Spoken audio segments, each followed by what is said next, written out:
Boa noite, pessoas amadas. Eu espero verdadeiramente que todos vocês estejam bem e saudáveis, né? Tanto fisicamente como mentalmente, nesse novo cenário pandêmico que estamos vivendo.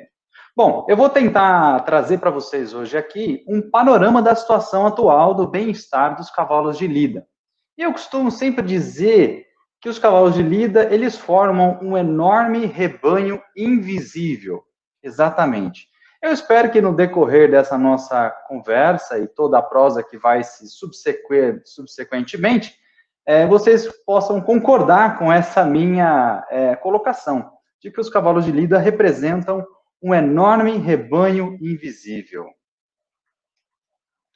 Bom, eu não posso deixar de falar do agronegócio, né, que é uma cadeia muito complexa no cavalo. Né? A gente tem uma quantidade muito grande de animais e uma quantidade muito grande de pessoas envolvidas com esses animais. E eles estão distribuídos em tarefas como terapia, esporte, uso militar, lazer e na agropecuária. Sendo que a utilização desses animais no Brasil, na agropecuária, representa 72% desses 5 milhões aqui, ó.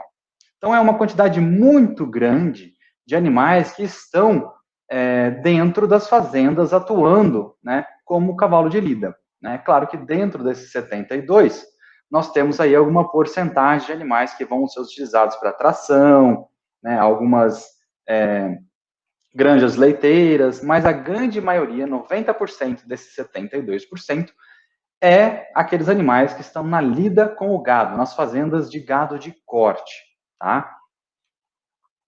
E Pedro, mas isso aí já não está ultrapassado? A gente tem recursos hoje, nós temos tecnologia. Será que o cavalo de lida pode ser dispensável? Bom, se a gente pensar nas funções que o cavalo tem na bovinocultura de corte brasileira, nós temos aí, ele auxilia na distribuição de sal, na vacinação, na vermifugação do gado, na rotação dos bovinos nos pastos, para fazer a apartação.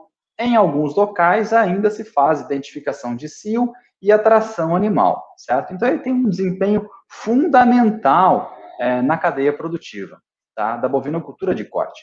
Imagine se você tivesse esse cenário, né? Esse cenário foi uma foto cedida por um colega, o meu xará Pedro Eduardo Barbon, aonde você tem esse cenário, os animais estão sendo conduzidos para uma outra pastagem, cruzando uma porção alagada.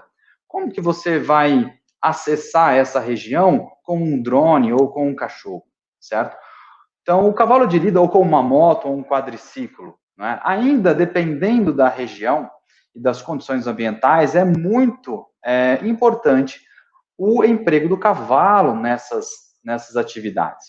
E muitas vezes você pode ir com um animal junto, o cachorro, por exemplo, mas ele não vai sozinho, não tem como você cochichar na orelha do cachorro. Ou, cara, seguinte, lá no lote 30, pega a vaca 4062. Ele não faz isso, né? Você precisa estar junto.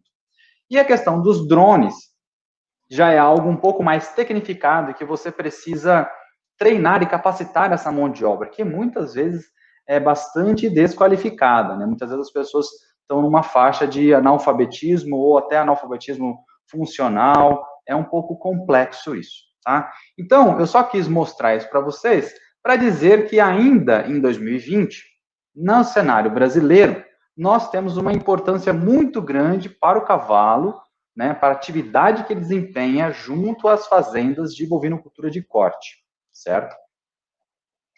E é claro que nós não podemos deixar de pensar no bem-estar desses animais. E eu vou falar brevemente aqui, porque não é o escopo dessa apresentação, né? Mas o bem-estar, ele tem relação com diversas emoções, né? Fome, sede, dor, comportamentos, estresse, medo, felicidade, alegria. Ele foi definido por esse simpático professor inglês aqui, professor Donald Bloom, em 1986. E ele diz o seguinte, que o bem-estar, né, seria o quê? É o estado de um indivíduo nas tentativas de se ajustar ao ambiente. Trocando por miúdos essa definição, nós podemos pensar que quanto mais difícil está para um animal se adaptar a um ambiente, viver naquele ambiente, mais prejudicado estará o nível de bem-estar.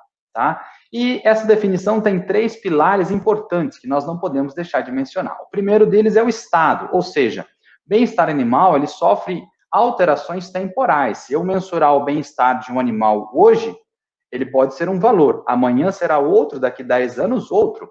Então, você precisa ter uma periodicidade na avaliação. O segundo pilar é a individualidade do ser.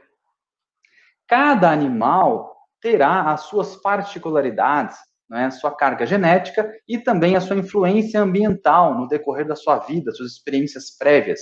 E talvez algo que seja estrondosamente ruim para um animal não seja tão ruim para outro, tá? Então, a individualidade dos animais é importante. E, por fim, as tentativas de se ajustar ao ambiente representa o terceiro e último pilar dessa definição, que nos remete ao processo evolutivo dos animais. Os cavalos viveram muitos anos nesse mundo e eles adaptaram, né, a espécie, o Equus cavalos, se adaptou de modo a viver, né, continuamente nesse planeta em um determinado ambiente, certo? Com uma determinada situação. Então, você precisa levar isso em conta, as características evolutivas daquela espécie. Mas bem-estar animal, ela não é algo absoluto, tem ou não tem. Bem-estar animal é uma gradação, como aqui representado nessa reta, né, que vai variar hipoteticamente de muito ruim até muito bom. E se tracejarmos uma linha bem ao meio dessa nossa gradação, nós teremos uma porção que chamamos de negativo, que remete a todas as emoções negativas. Dor, medo, fome, frio, estresse, cansaço. Porém, se nós avaliarmos o bem-estar de um animal e ele estiver ok com todas essas situações negativas, o bem-estar dele ainda vai estar aqui na metade do caminho, digamos. Porque há necessidade da mensuração do outro aspecto, essa outra faceta do bem-estar, que é as emoções positivas, ou seja, comportamentos de exploração, satisfação, brincadeiras, tudo aquilo que nos remete às emoções positivas. Guarde isso, porque essa é uma informação que nós vamos trazer um pouquinho mais adiante. Bom, sabendo desse panorama, vamos tentar entrar diretamente no tema. Eu vou apresentar aqui para vocês alguns resultados científicos de pesquisas que nós temos feito, tá? Porém, os estudos com cavalos de lida, especialmente no Brasil, eles são escassos e incipientes. Então, muitas vezes eu vou dizer a vocês que algumas falas e algumas ponderações aqui apresentadas são empíricas, ou seja, de acordo com o conhecimento que a gente tem visto, né, na prática.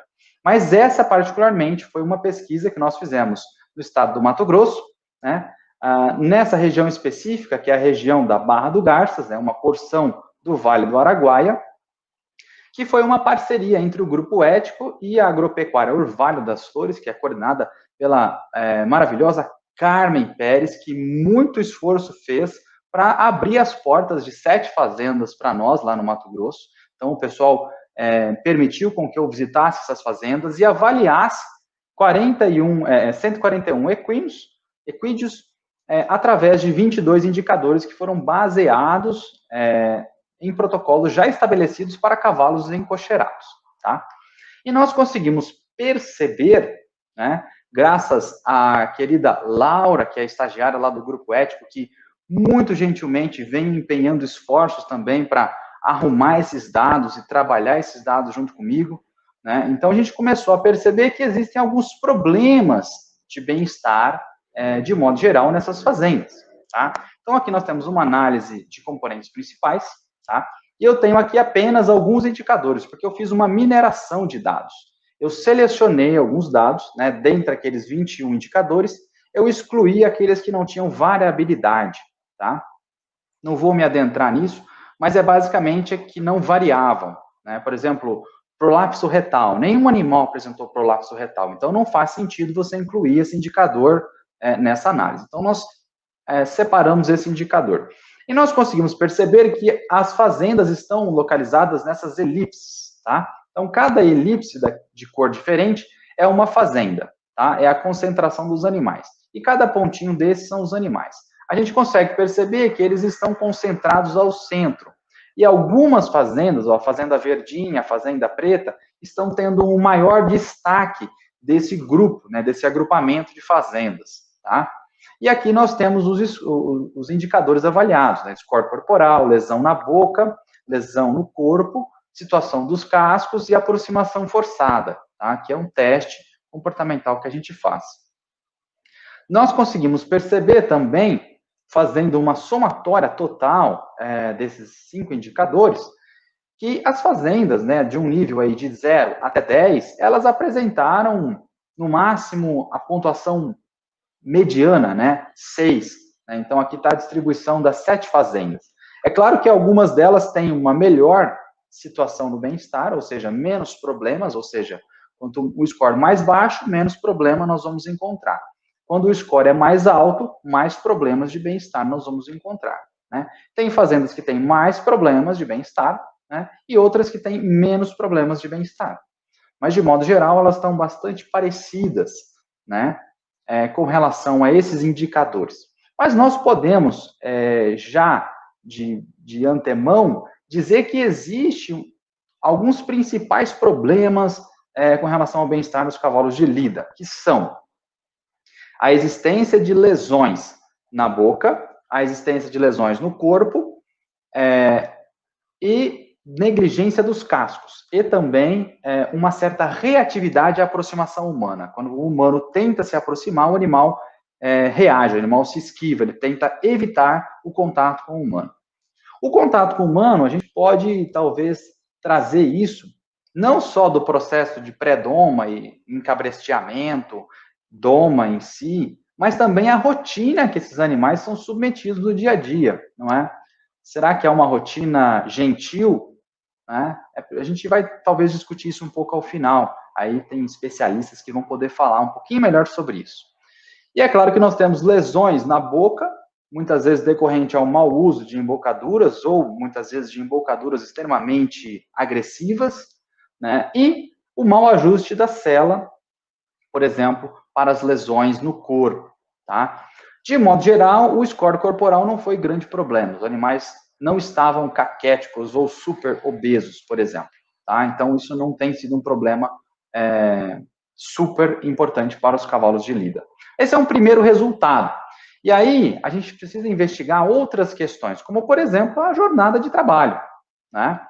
Então, a gente conseguiu diagnosticar que nós fizemos estudos e conseguimos perceber que a termografia infravermelha ela pode ser usada como um indicador para verificar o quanto o animal estava cansado após um trabalho, tá? Então, esse pode ser um indicador prático para ser usado.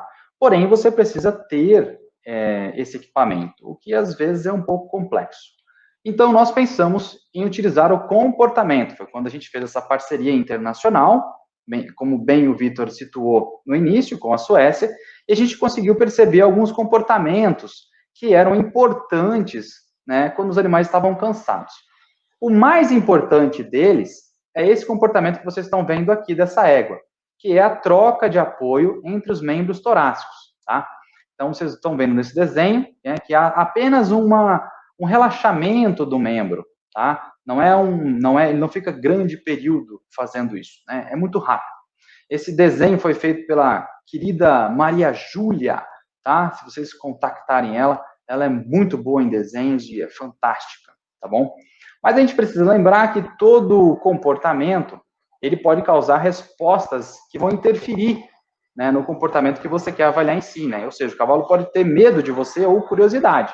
Então, a gente também precisa levar isso em conta e também levar em conta o tipo de terreno, né? Muitas vezes, se você for num terreno que é muito rochoso, você pode ter a exibição desse comportamento por dor e não por cansaço. Mas já é um indicador para a gente começar a analisar a rotina dos animais.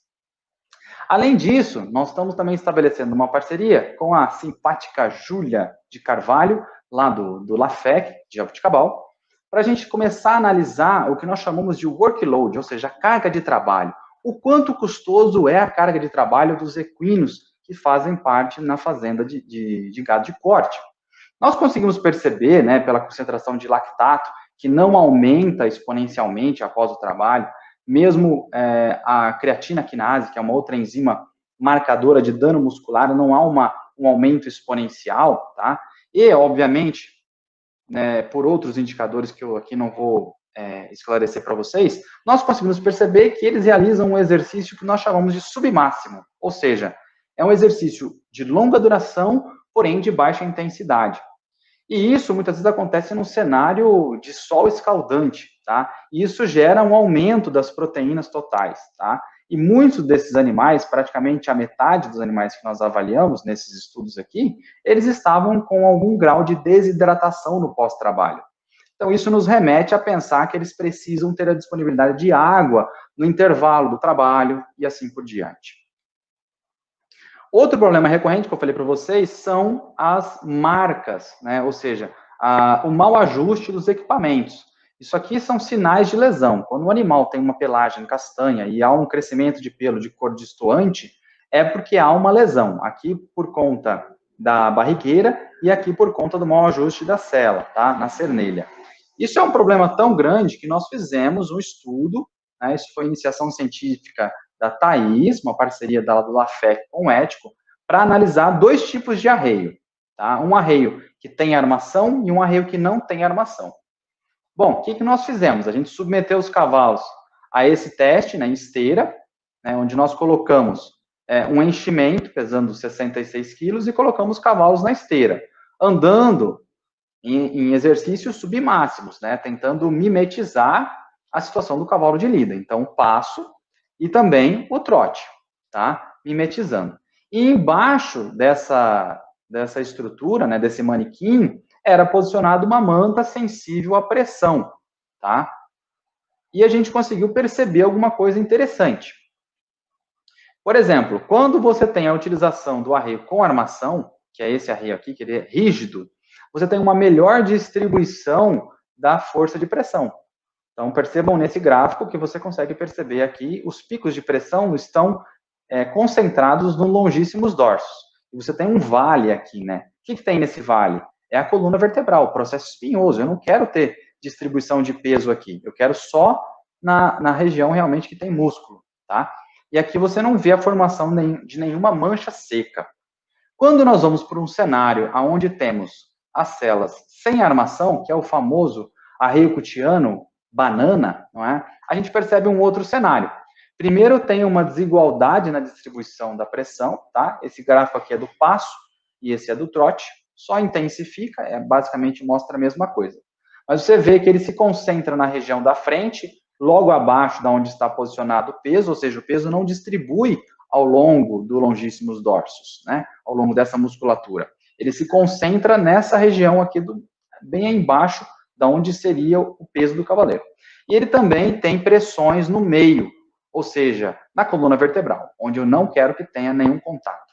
Aqui nós conseguimos perceber, um teste que você pode fazer em casa, se você monta, tem cavalo, acabou de montar, tira a sela do seu cavalo e você vai observar.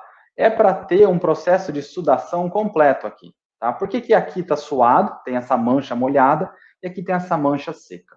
A mancha seca ela é formada devido a uma compressão muito grande do tecido epitelial, ele impede o fluxo de sangue, o sangue não chega nas glândulas sudoríparas e elas não atuam, então não suam, tá? E aí forma essa mancha seca. Isso aqui é um diagnóstico bastante simples de que há um mau ajuste nessa célula e ela tem grande chance de causar lesão nos cavalos, tá?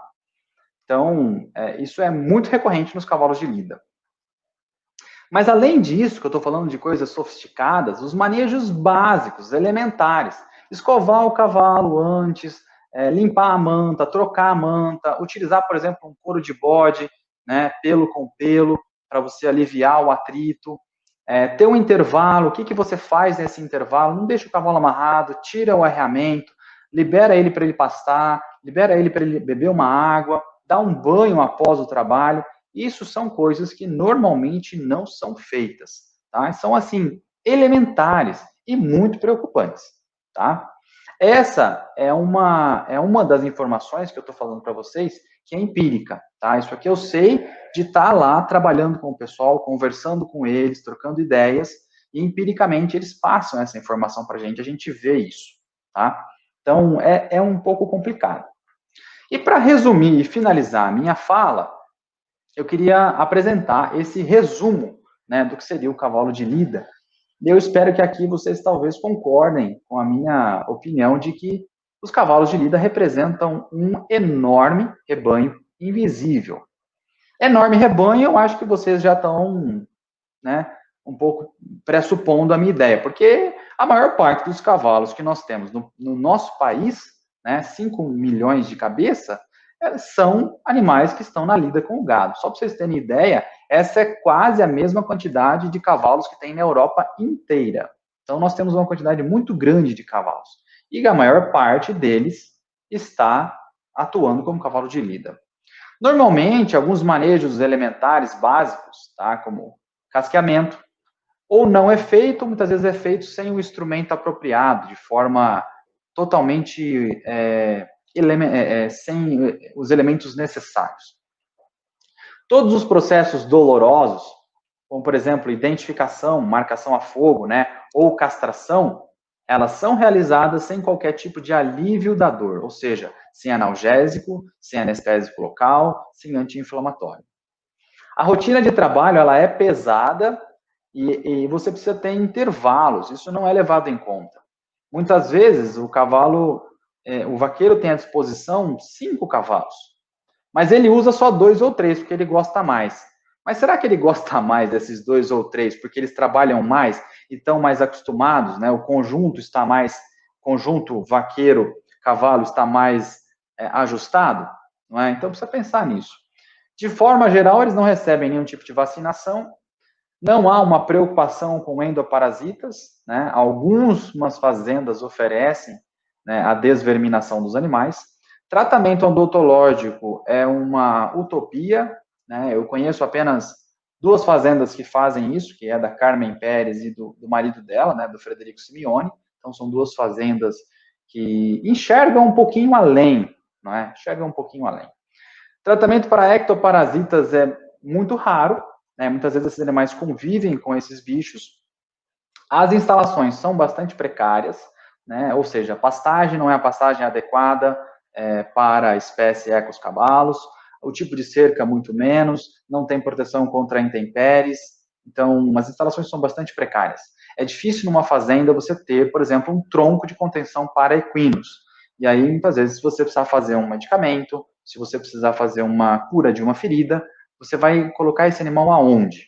Né? No tronco para bovinos é uma péssima opção, mas as pessoas às vezes fazem isso, tá? E pode correr muitos riscos, a gente pode discutir isso depois. O processo de doma é um pouco complexo, muitas vezes nada racional, e a aposentadoria desses bichos. Né? Empiricamente, eu posso falar para vocês, e afirmo com certeza, que grande parte dos cavalos de lida trabalham até os seus 10 anos de vida. 10 anos de vida é muito pouco, tá?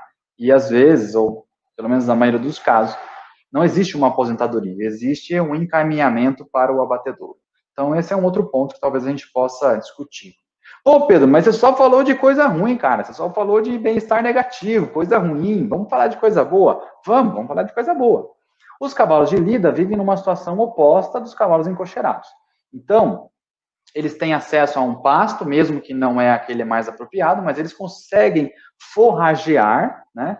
Então, esse comportamento é exibido por eles, e eles conseguem ter relações intraespecíficas, ou seja, com os seus coleguinhas, né? E realizar um comportamento que é muito comum entre os cavalos, que é o grooming, né? E é muito satisfatório e importante para o grupo, né, desses animais. E é claro que eles conseguem caminhar muito tempo. Então, 3 coisas importantes: forragear, caminhar e ter interação social. São coisas importantes para a espécie, né, para o ecos cavalos. Né? Então, lembra daquele terceiro pilar da definição do professor Donald Bloom? É aqui que ele se encaixa. E a porção positiva é justamente isso, não é? Apesar de toda essa situação, esse panorama que eu estou mostrando para vocês de dificuldades, a gente tem algumas coisas que são boas para os cavalos de lida. Interação social, possibilidade de forrageamento, possibilidade de locomoção. Bom, todo esse panorama a gente escreveu junto com o Lisier, que está aqui hoje para conversar conosco, no livro que foi editado pelo professor Matheus Paranhos e pela Carmen Pérez. Vocês conseguem ter acesso aí pelo site do Grupo Ético. Bom, para finalizar e endereçar o final dessa breve apresentação, eu acho que a gente tem que parar de ver o cavalo de lida. Quando eu digo a gente, eu estou dizendo as pessoas que estão envolvidas, né? Os vaqueiros, os fazendeiros. Parar de vê-lo como uma máquina, porque ele não é um instrumento de trabalho. Ele é usado como tal, mas ele é um ser vivo, senciente, ou seja, ele sente dor, medo, frio, fome, estresse. E aí é que nós precisamos nos recordar de que, dizia esse, eu estou jogando para você depois comentar, mas o cavalo pode dizer não, certo? Ele pode dizer não. A gente precisa pensar nisso também, tá? Ele tem opinião própria e nós precisamos respeitar. Muitas vezes ele fala não para a gente e a gente não escuta. Então, vamos discutir um pouco isso, porque também está envolvido com os cavalos de lida, mas é algo um pouco mais abrangente, é mais a nível ecos-cavalos, tá bom? Para finalizar, convido vocês, obviamente, a ver a minha página no Instagram, lá mv.pedro.trindade. Vocês vão ter alguns vídeos de pesquisas que eu venho fazendo, palestras, entrevistas, livros, os artigos e videozinhos curtos, tá? Também estou aí nas principais redes sociais, né, cientistas e também sociais apenas, né?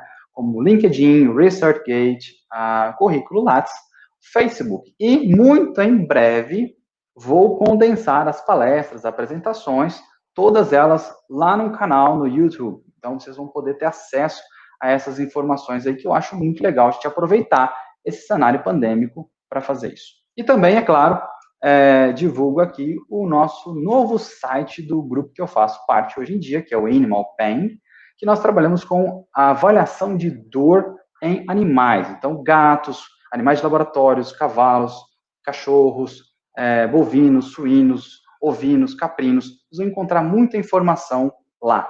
Óbvio que hoje a dor está sendo investigada por comportamento, por isso que é importante. E por fim, eu gostaria de mostrar para vocês uma coisa preocupante. Eu postei esses dias atrás aí um vídeo sobre marcação a fogo em bovinos. Foi um estudo que nós fizemos lá em parceria com a Suécia e com o Grupo Ético. Nós conseguimos perceber que eu perguntei, fiz uma pergunta simples, né? Mostrei o vídeo e perguntei, a marca a fogo dói? Sem anestesia ou analgesia. 88% respondeu que sim, que dói. Mas 12% falou que não. Eu fiquei muito preocupado com isso, né? Porque é óbvio, é muito óbvio que essa marcação a fogo causa dor, tá? Não estou falando aqui especificamente de cavalos, mas os cavalos também sofrem esse tipo de manejo, como eu bem falei para vocês, tá? Bom, é isso que eu tinha para falar, para tentar ponderar e mostrar esse panorama. Espero que não tenha sido enfadonho essa minha apresentação. Afinal de contas, eu trabalho com bem-estar e nós somos todos animais. Então, eu me sinto parcialmente responsável por não empobrecer o bem-estar de vocês. Obrigado.